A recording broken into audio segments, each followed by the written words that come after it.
কিছু বলবেন? না। আজকেও বলবেন না? তো কবে বলবে? কতগুলো দিন, কতগুলো মাস, কতগুলো বছর পার হয়ে যাচ্ছে, কোনো খেয়াল আছে? হ্যাঁ, বছরের পর বছর একটা গোলাপ ফুল নিয়ে ভেন্দার মতো দাঁড়িয়ে থাকেন। আমি আপনাকে ঠিকই বলি, আপনি একটা ভেন্দা। আপনার জন্য আমার কপালটা পুড়ছে। আমি না পারতেছি একটা প্রেম করতে, না পারতেছি একটা বিয়ে করতে, না পারতেছি আপনাকে এসে বলতে আমি আপনাকে ভালোবাসি। কারণ আমি চাই আপনি আমাকে বলবেন যে আপনি আমাকে ভালোবাসেন। তারপর আমি আপনার হাতটা ধরে বলবো চলেন আমরা বিয়ে করি। পারতেছি তো না।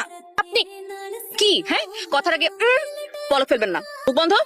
এটা কি এরকম ইন করে কেউ? আর ইন করে কি এমনি এমনি এমনি এমনি হাঁটে? ইন খুলেন, ইন খুলেন। ভুট্টা ক্ষেতের পাশে এরকম লাল প্যান্ট পরে কেউ ইন করে প্রপোজ করতে আসে? কাবাকাবি করবেন না। হ্যাঁ, নরমালি হাঁটতে পারেন না? গোলাপ ফুলটা এখন আমাকে দিবেন। দিয়ে বলবেন তন্নি আমি তোমাকে ভালোবাসি।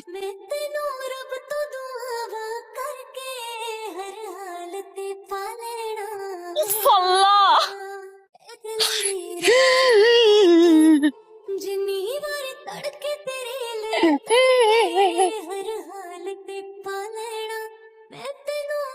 বলেন। I love you, Tonni. I love you too. আচ্ছা